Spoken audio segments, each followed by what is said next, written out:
ఈ వీడియోలో మనం భగవద్గీత అధ్యాయము 16 శ్లోకము 6ను పరిశీలిద్దాం.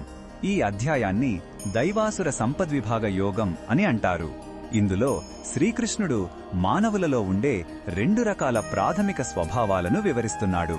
ఇంతకు ముందు దైవీ గుణాలను వివరించిన భగవంతుడు ఇప్పుడు అర్జునుడికి ఆసురీ గుణాల గురించి చెప్పడానికి సిద్ధమవుతున్నాడు.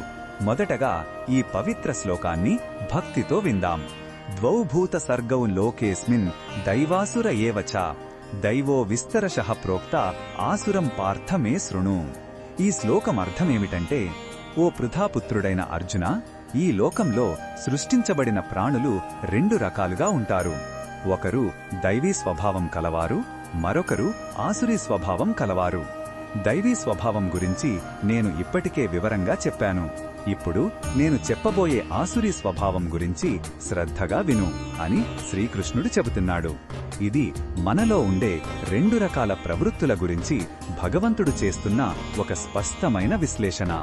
ఈ శ్లోకంలో ఉన్న భావం మనకు ఏమి చెప్తుందంటే, మనలో ప్రతి ఒక్కరిలోనూ ఈ 2 గుణాల ఛాయలు ఉంటాయి. ఇది మనల్ని మనం పరిశీలించుకోవడానికి ఒక గొప్ప అవకాశం. మన ఆలోచనలు, మన చర్యలు ఏ మార్గంలో పయనిస్తున్నాయో తెలుసుకోవడానికి ఈ జ్ఞానం సహాయపడుతుంది. భగవంతుడు ఇక్కడ మంచి చెడుల మధ్య ఒక స్పష్టమైన గీతను గీసి చూపిస్తున్నాడు.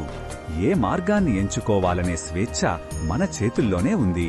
ఈ బోధనను మన దైనందిన జీవితంలో ఎలా ఉపయోగించుకోవచ్చంటే, రోజు మనల్ని మనం గమనించుకోవాలి.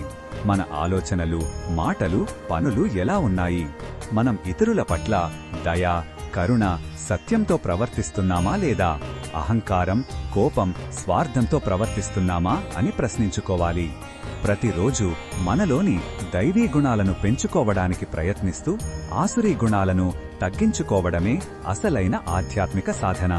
మరిన్ని భగవద్గీత శ్లోకాల అర్థాన్ని తెలుసుకోవాలంటే మా తదుపరి వీడియోలను తప్పకుండా చూడండి.